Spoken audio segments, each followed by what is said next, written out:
Hey everyone, welcome to Scaling Up. This is our first meeting with SX Philly. Uh, for the people that don't know what SX Philly is all about, really, we're sales leaders for the past 20, 30 years that got into the fractional business. And we all have a certain level of expertise in our field. And we all decided, hey, if we put our minds together, not only can we be great, we can be awesome. So now we have 100 years of really successful sales experience, especially in the leadership area. And I thought, we all thought this would be a good platform to kind of introduce ourselves, why we're advising some really cool customers and helping them grow. You're listening to Scaling Up, a podcast for business leaders. Wanted to really kick it off and ask John Yankanich, uh, you know, why are you doing this and how'd you get into the consulting role? Well, thanks, Young. Actually, I figured out long ago, it's actually over 30 years ago, what I'm best at and what I love the most. And I'll tell you the story. So, when I went to school, I went to Penn State. I was a scholar there, but I also wrestled. And I was a good athlete, but we were a top five Division I program, and it took me 5 years to crack the starting lineup. And I won some awards and stuff like that. But because I did things the right way, the other coaches asked me to come back as a graduate assistant coach. And I love coaching, and I knew I'd be a better coach than I was an athlete, but there was no money in it. And one of the grad degrees that I got an MBA, and then it was fall semester 92 that I took a class called sales management in my MBA program. And I said, that's it. That's me. It was so similar to coaching. And as I said, I would have coached if there was money in it, but couldn't do that. So I said, you know what? Sales management, this is what I should build my career around. And so ever since then, it's been 30 years since that time. I have been a sales leader since that point in my time. So I've known what I'm best at and what I love the most, and that's sales leadership. And that experience that I had all the way back in college and in graduate school is what put me on this path today. How about you, Young? That's a great story. I'm going to try to at least equal while you're doing this. I started like a lot of people in sales leadership as a sales rep. I was fortunate enough to work for a very large medical supply distribution company out of Illinois. Um, and I was there for 20 years. I thought I was going to retire there. I was a sales rep, became regional manager, divisional manager, VP. Next thing you know, I'm managing a couple dozen people. And mentally, I'm like, this is great. I'm going to retire here. Well, I had a childhood friend of mine asked me to help him out to grow his company. It was $100 million company, which is a decent sized company. And he wanted me to help him grow so he could sell it. And for me, it's a hard decision, but I said, you know what? I'm up for the challenge, and he's someone that I've known for many, many years. And I was so happy I did it. And the reason why I was so happy I did it was after doing something for 20, 25 years, that you do something totally new and to get like excited, like you just started doing it, it really meant a lot for me. And plus, we did really well. I did really well, from $100 million to $200 million in 3 years, which is significant. We had a great time doing it. And while he was selling it, he had all these private equity companies come in, and I'm talking to the private equity guys, and one thing left to another. One of the companies had a startup company. He's like, "Hey, can you help me with the startup?" I'm like, "Sure, why not?" Because the company that I was with was being sold. The CEO was stepping down. It was good timing. It just felt right at the moment. So I did some fractional work without even like going out of my way doing it. And I'm like, this is great. I have all these fresh ideas and it's all working. So while I was doing that, I told myself, man, I have to do this for a living because this is so much fun. Yeah. And I'm really helping out, my clients. They're doing really well. And next thing you know, I lined myself up with Sales Acceleration. Now you get somebody with 25 years of experience, and you have a company like Sales Acceleration with 10 years of backing. I'm like, man, this is going to be great. So I started that marriage and started my own business, and I've been working with clients ever since. So it was And very it's been great. fortuitous that you fell Yeah, into that, but then the fractional career that you have that's awesome. Great story, Young. yeah. That's great. John, you want to go next? Yeah, thanks, Chad. Appreciate it. So, yeah, John Reed, similar to John Yankanich, I also went to Penn State, although I didn't wrestle, and I would not want to wrestle John I wouldn't because either. he's a You beefy see him guy. in person, I I wouldn't get want to scared of wrestle. him. The guy's big. But kind of similarly, I had experiences that were different, but kind of led me down the same path, or a similar path anyway. I started off in chemistry. So one of the things that I realized quickly as a senior, actually at Penn State, I was chosen to be a senior lab instructor. So I would help the freshman chemistry students in their labs. I would actually conduct the classes. And what was exciting was that for me was that I enjoyed conveying information to people that were struggling, I'll say, with the concepts of a pretty complex topic, chemistry in this case. So that got me excited about helping others. That, along with being a lifeguard along the way, helping others obviously survive the 13 and a half foot deep diving tank. So that was a different story. But that teed me up for a first job selling chemicals to the paper industry. So I took those as experiences, those things that got me excited about helping others, and applying them to the sales environment. So that was a long time ago. Spent 20 plus years. I've contributed quite handily to the 100-year mark that we all are contributing to in sales leadership. And along the way, moved from chemicals to process control to software, AI inclusive, and ultimately business process management. And along the way, helped a lot of companies, helped a lot of people that worked for me succeed in sales, and that's what got me excited. So here I am. I decided to go into fractional sales management, get out of the corporate world, if you will, and apply those experiences and talents, if you will, that I have for helping others be successful in sales. And proud to be part of the Essex Philly team. So, Chad, what's your story? Well, John, I just learned something in common we have. So I actually am a paper chemist with a heavy tilt towards the engineering There you side. go. Worked at a paper mill for about a year and a half, but I sold shoes in college to pay part of my way through for Tom McCann, for those that remember it. And I wanted to get back into the sales side. And so I went to work for a company called Hercules, started as a tech sales rep, and over a 10-year span, worked my way up through to sales manager of the largest site out in Longview, Washington, and really enjoyed it. I mean, I learned a lot along the way. Hercules hit a pretty bad spell in there. I got to learn what it looks like when you don't integrate the teams properly and get a team working together. We later changed that. But I liked change, okay, and I like driving change. So I jumped over to another division of Hercules and was part of the leadership team that drove almost triple-digit growth of the business, both organic and inorganic with an acquisition. That's why Ashland decided to buy us. And with a lot of those great successes, some of the leaders that I followed departed, and the leadership team that came in was afraid to fail because there'd been such a large growth, mindset and whatnot. And one thing that's in common with me is I like growing things. I don't like maintaining them. Okay. And finding new ways to win. And so then I went out to work for a company called Chemtura, who was coming out of bankruptcy, and they needed to drive change because what they were doing wasn't working. And we did it really well. We're purchased by a company called Lanxess. And while I wasn't initially chosen to be the sales leader, was looking at other roles with them, I eventually was. And it was a ton of fun. I took 4 teams that, some didn't like each other, got them working together as a team, put the infrastructure, the process, the sales management in place, and then decided to try my hand at private equity. But 2021 and 2022 kind of took a toll on me personally a little bit. It sounds neat, but I spent, the better part of 4 months in Europe. In early 2021, it was a miserable time to travel. My kids are in middle school and high school, and I was missing a ton of stuff. And so when I had the opportunity to exit the business last year, I went out and decided to be a fractional sales leader and use sales acceleration to kind of power me. And it's been a ton of fun.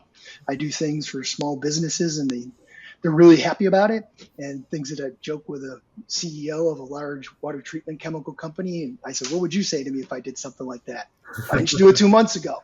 And I love the guy, but it's just completely different. And so it's That's been a lot great. of fun. That's great, Chad. So tell us, you've had a lot of experiences. You shared a bunch of them, but maybe what's your proudest moment that you've had as a sales leader that you could share with us today?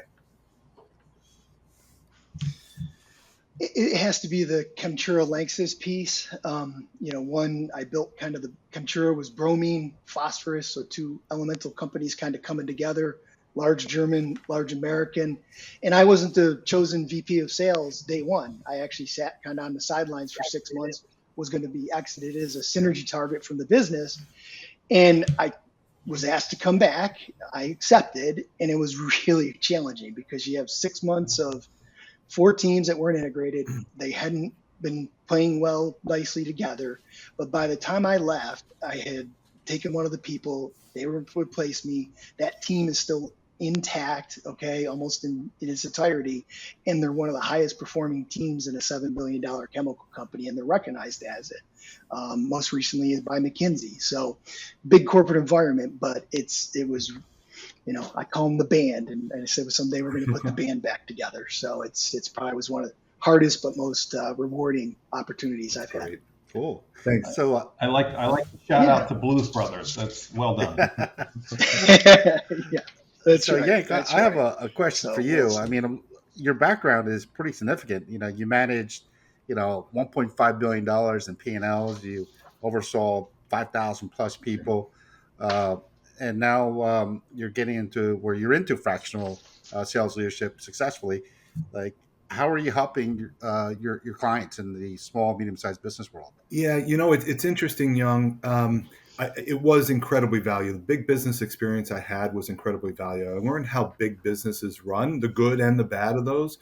But also in 2014, I made a decision for my career that I changed. I shifted and I invested in a small business. So I became a small business owner in the emergency property restoration industry, construction type of business. And I learned a lot more there. We took that situation basically as the CEO. I saved the company from bankruptcy, turned it around, put it on a great growth trajectory, and then was able to sell it at more than a 5x value increase. So it was very much worthwhile from a financial standpoint, but even more valuable is what I learned to be able to help small business owners. I've walked in their shoes. I've lived the challenges and felt those challenges. As I said, we were near bankruptcy at one point, and but came out on the top end of it.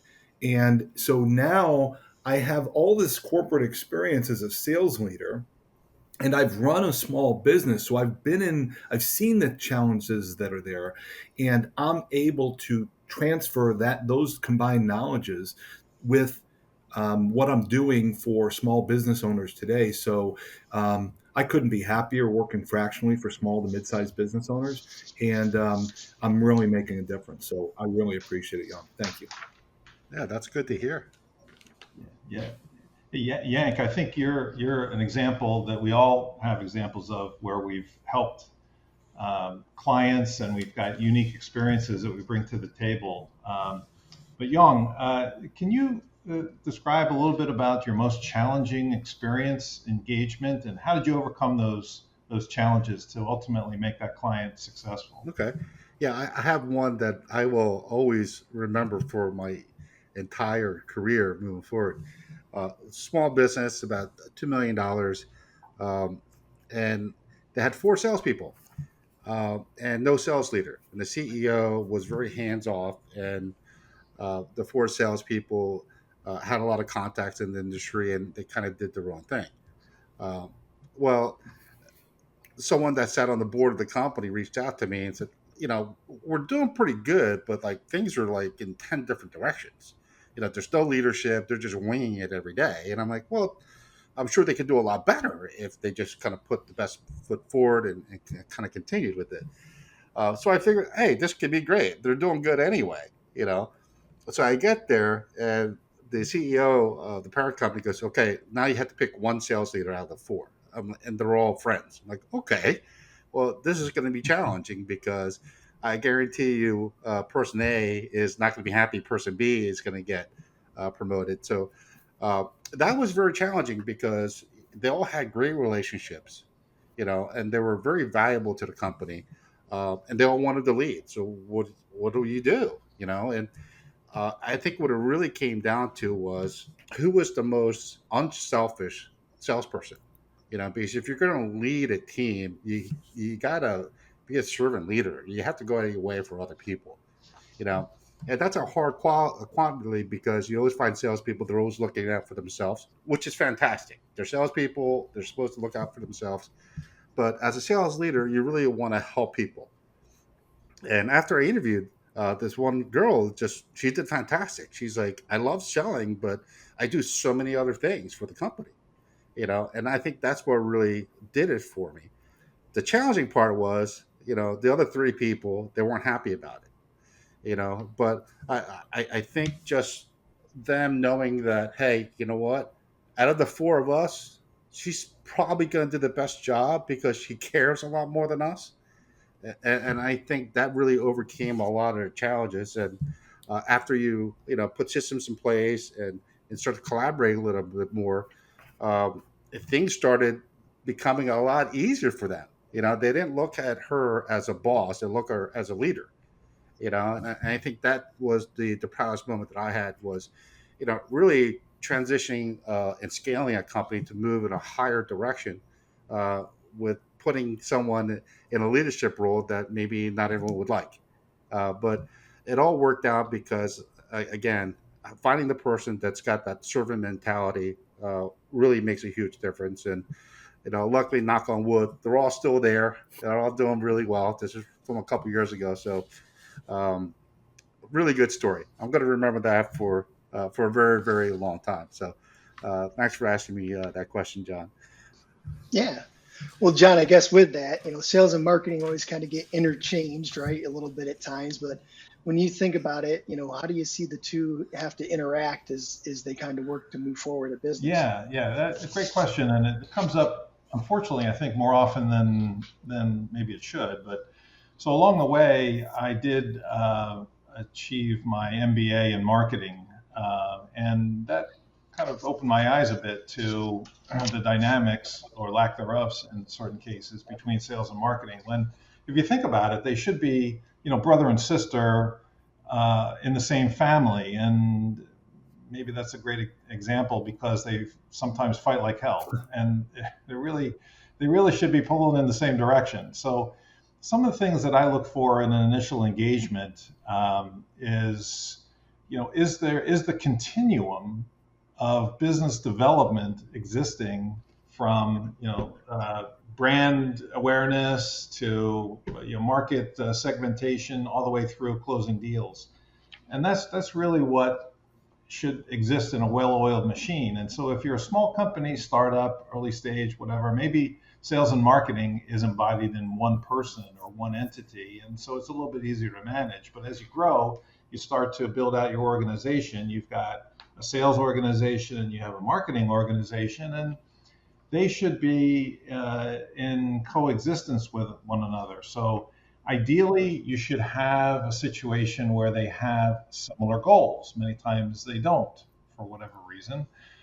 So, for instance, if you've got a marketing goal that is looking to generate X number of marketing qualified leads, and then you've got sales looking at goals of taking those and converting them to close deals.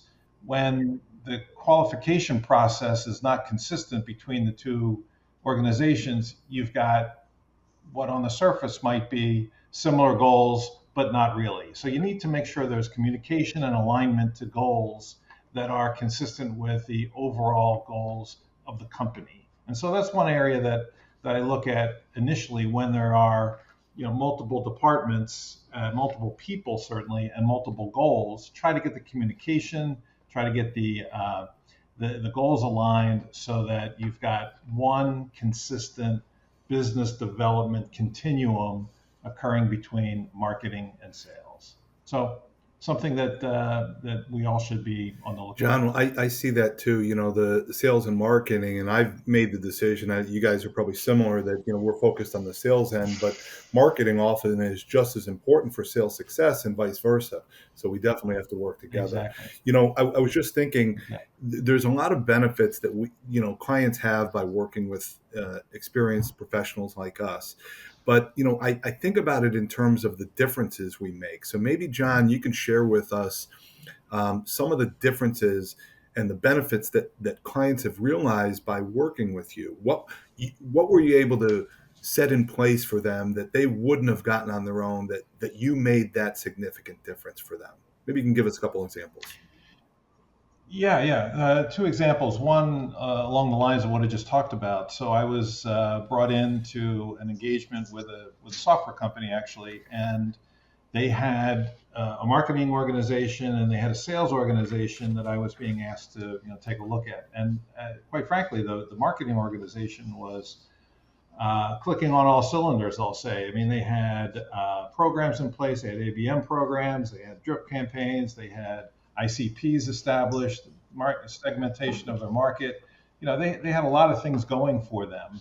One of the things that I helped them with a little bit was in the unique value proposition. So kind of put a sharp focus on that.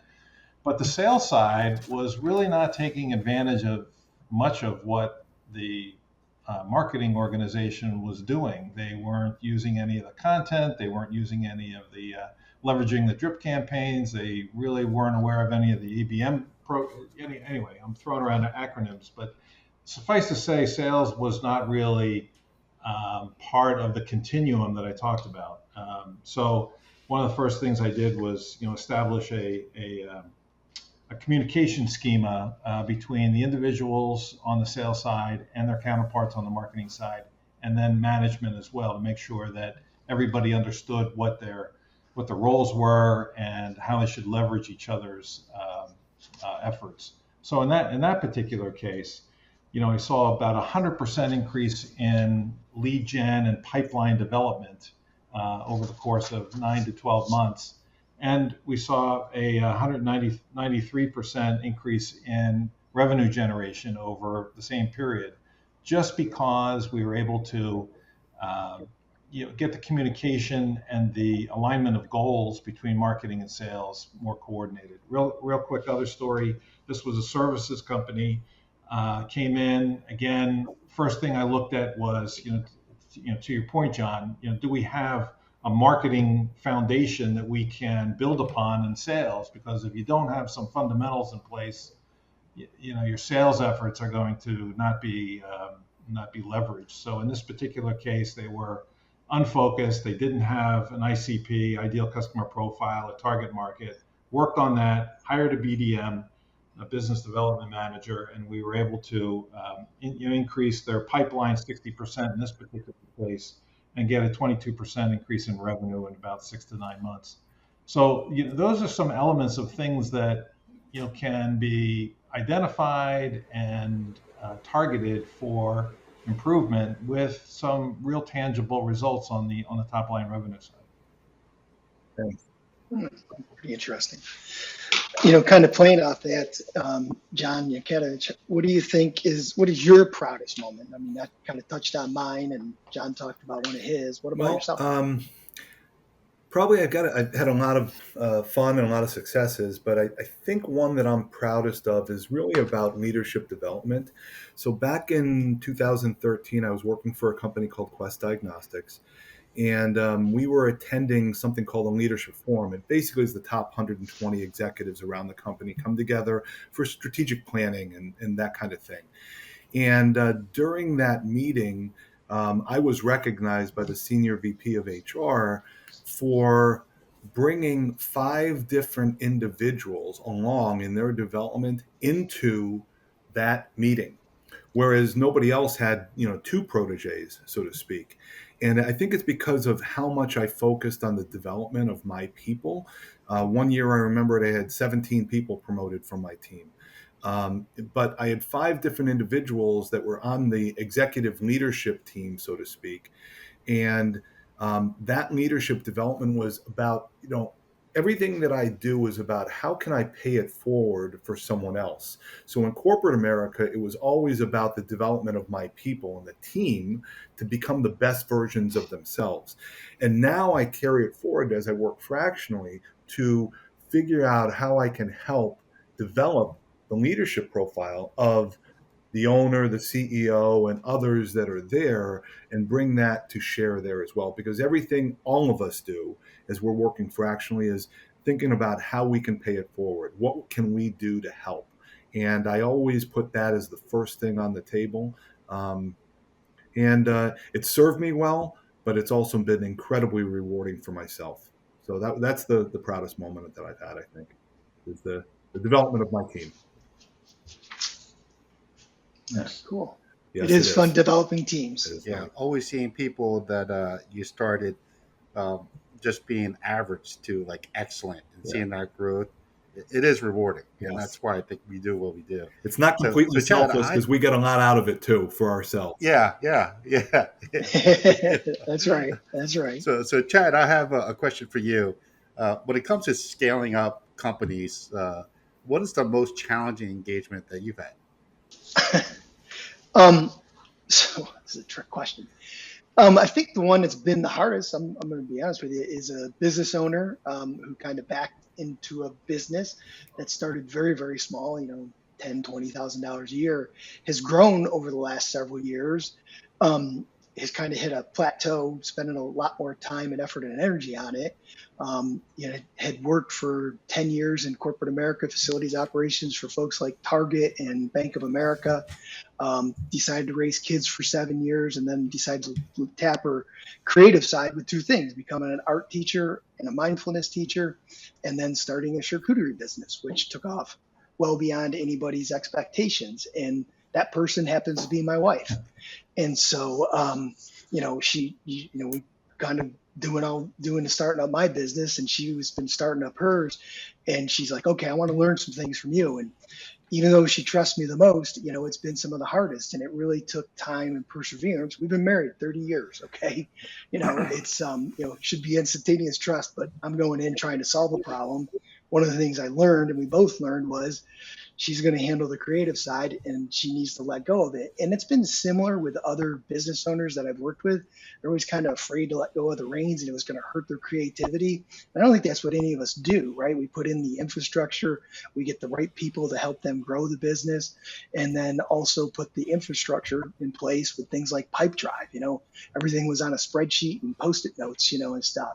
And so as she's gotten into the commercial side of it, where the numbers go up quite a bit more over a period of time, we both kind of reflected over the last couple of months where it shouldn't have taken that long, but, what it's kind of said to me is it was a tough engagement, but picture if you don't know us as well as I know my wife and she knows me, we got to build that trust. And that's part of why I think, my takeaway on it, what made it so hard, because I just assumed it was going to be there. Yeah, and I think the infrastructure Wow.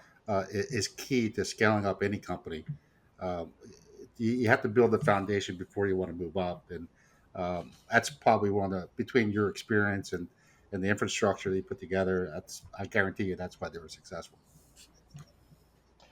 Yeah. Nothing more important than having a partner that supports you and you support him or her, right?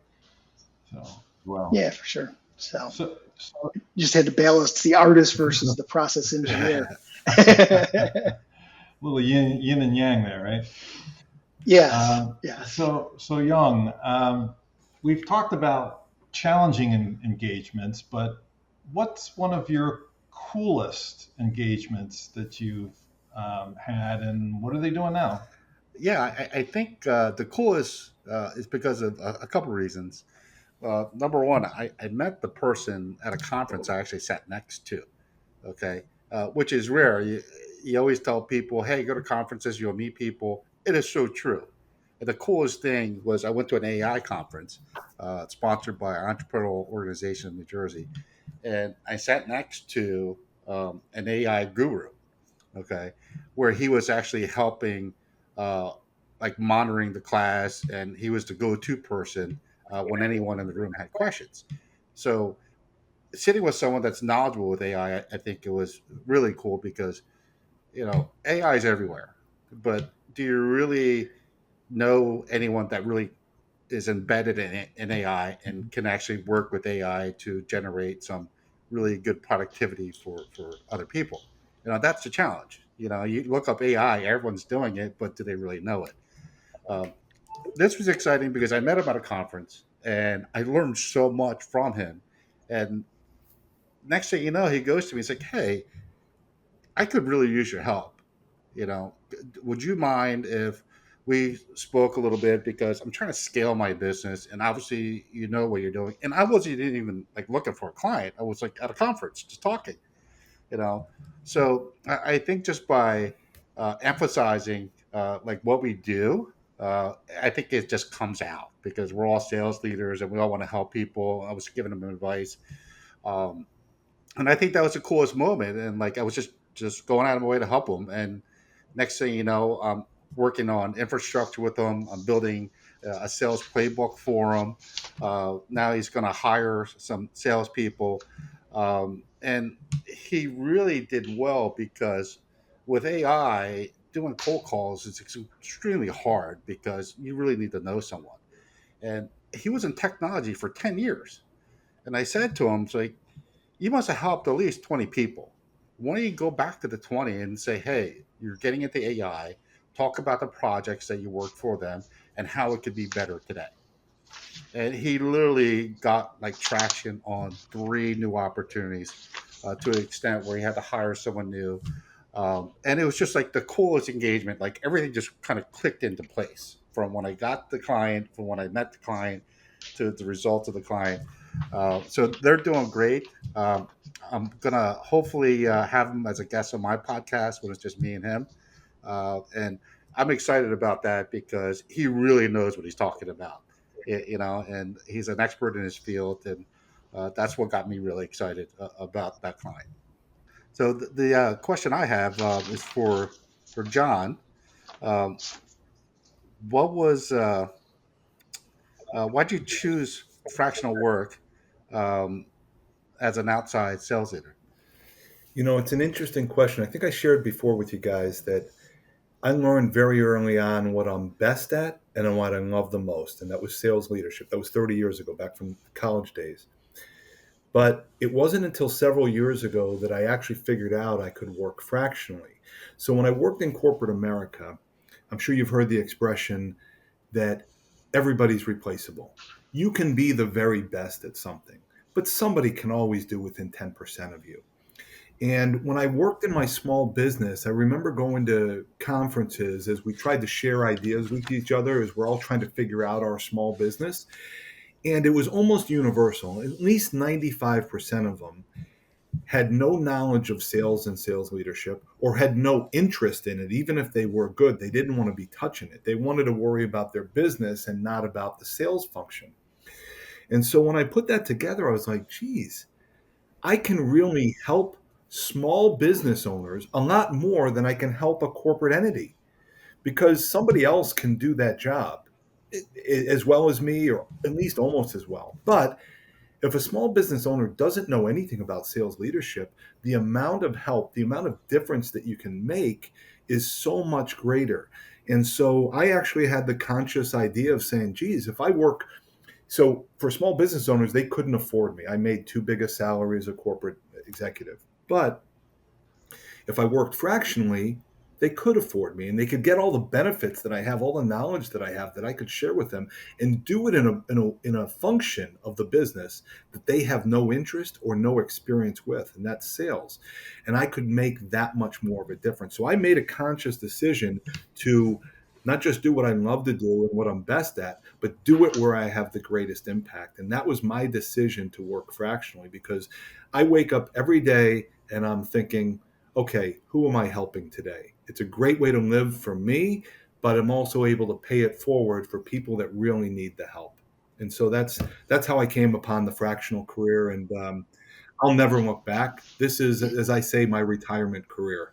I won't retire, but I'll constantly be helping people, but just fractionally. I won't. I'll never go back to a corporate gig again. So Yeah, that's how I yeah. I think it's a very exciting time to be in the fractional world because where else could you get 20, 30 years of experience at a fraction of a cost Yeah. because a lot of the small, medium sized businesses, like you said, they can't afford a salary of an executive, but they can afford a part time Right. executive.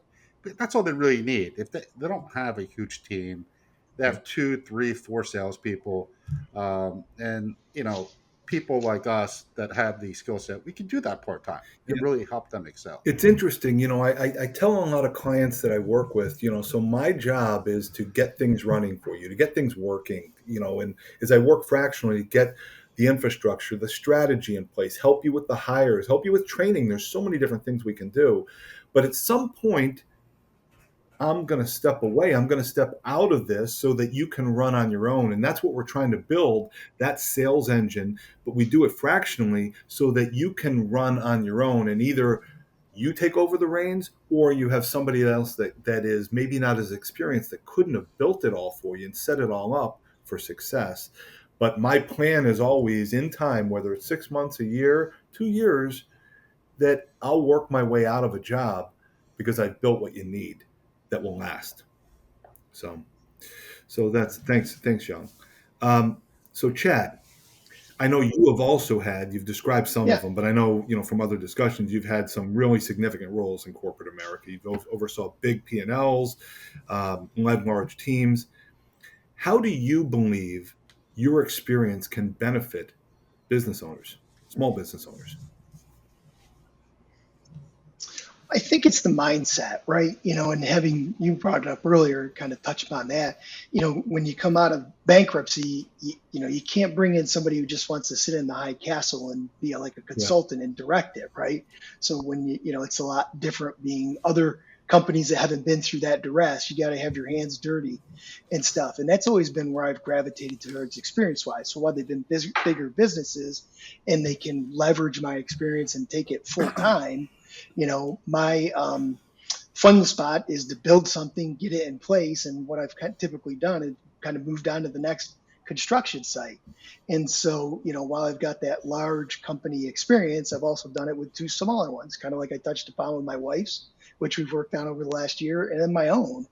And it's in some of the processes and systems and things that you do, you need to have focus. What are you going to start on first? And what are you intentionally not going to do today? Work through the process, set up your Yeah. milestones or your rocks so that you go deliver upon them. And, Ashland actually had the term, big rocks. We had rocks on the table every quarter. So, while it's corporate America, it built its way right into my mind's eye right from day one. And so, I think more of it's the function of the businesses that I was part of, where they were in their evolution over time, and two of them, were damn near bankruptcy and had to spin Yeah. something off the GE, and the other one was coming out of bankruptcy and stuff. And so, that really drive for change and building it and getting in there and doing it, not just being the figurehead, is what It makes me be able sounds to like leverage that.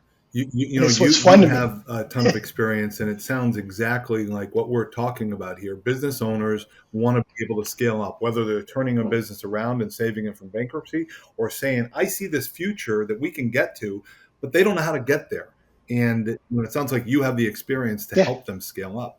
Yeah, absolutely. Absolutely. I mean, and that business where we had the tremendous growth. I mean, trust me, every time we kind of got our targets, laid out and we'd sign up for them, but it's like you'd walk out and go, can we get there? And they put together the plan, you put the rocks there. And did we miss sometimes a little bit on a really, really big goal? Yeah. But to me, that's way better than putting out a small goal and going, look Yeah. what I did, and stuff, and that's where Yeah. the power kind of lies. Yeah, guys, I could probably talk all day about scaling up. We have so many stories, and just by listening to you guys, I pick up some pointers too. So I'm already looking forward to the next meeting, and I know we just have a couple more questions. Uh, so, John Reed, I'm going to ask you a question about your ideal client profile based on your experience and background. Could you explain what that ICP really is?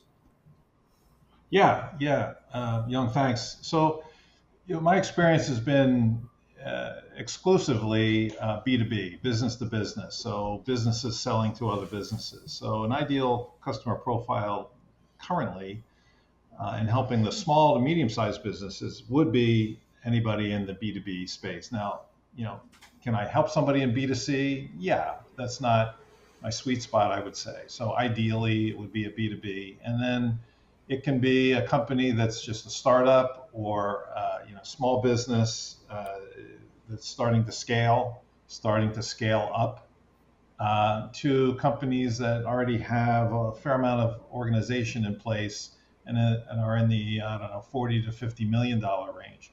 So that whole uh, maturity curve of companies that are looking to try to increase their top line revenue, I and everybody on this call can help with that in different ways. So if you're a startup, let's say, and you're just trying to get your arms around what my strategy is, how do I map my sales strategy into my business plan and my business strategy, that's something that I can help with. Or if you're a little bit further down the road, now you've got a game plan in place. Maybe you're the founder and the CEO, and you've got sales that you are coordinating. Typically, CEO or founder is wearing a lot of hats. Sales is one of them.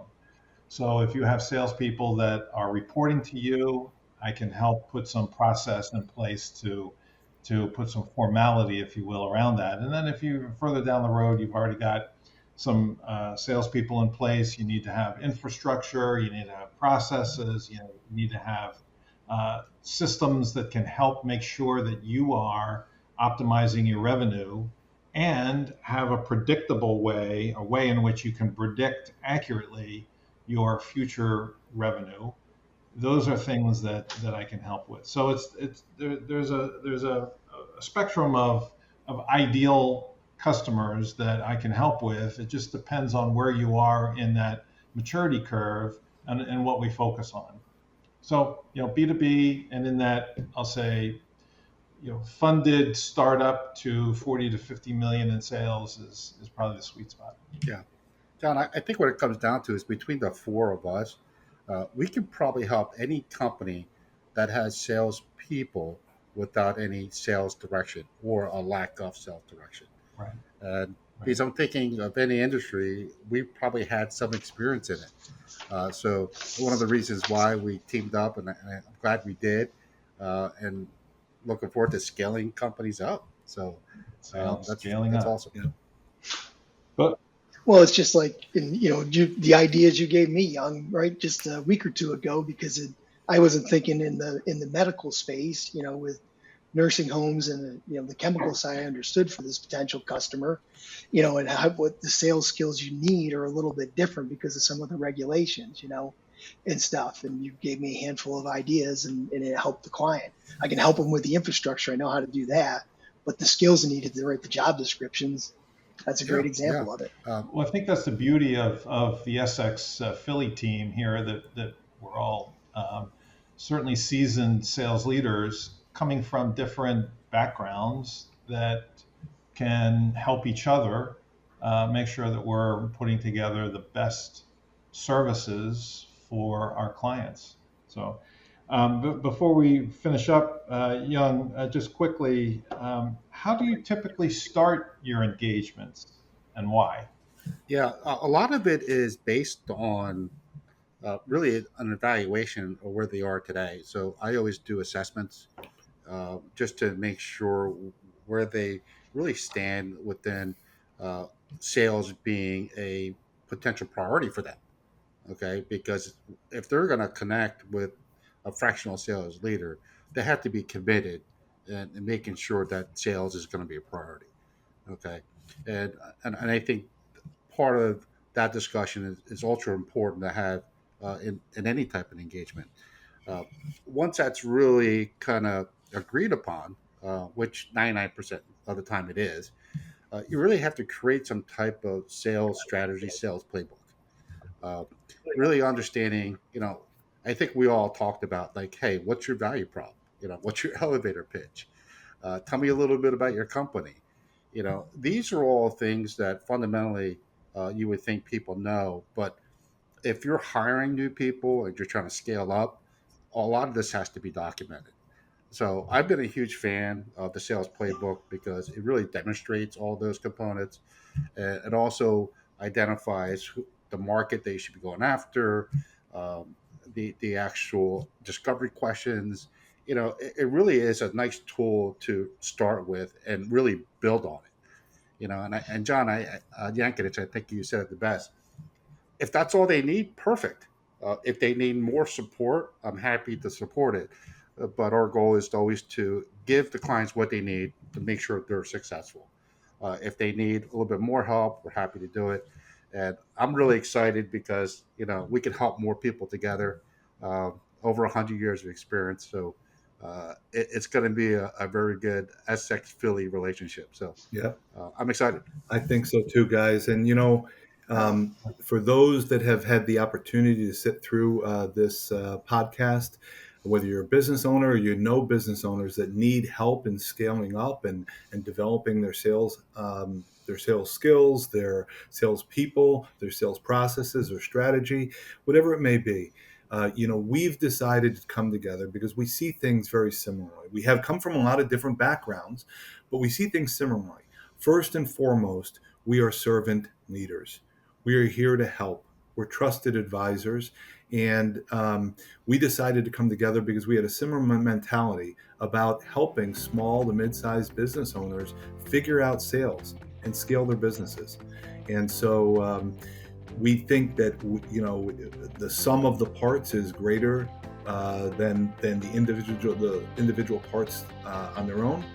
And so we decided to share our resources, to pick each other's brains, to help our clients even more than we can on our own. So if you are interested in figuring out how you can help scale your business, certainly come to us and we'll be able to share our experience and expertise with you. So Essex Philly will help you scale up. See you guys. Yep. Take care. Hey, have a great day. Have a great day.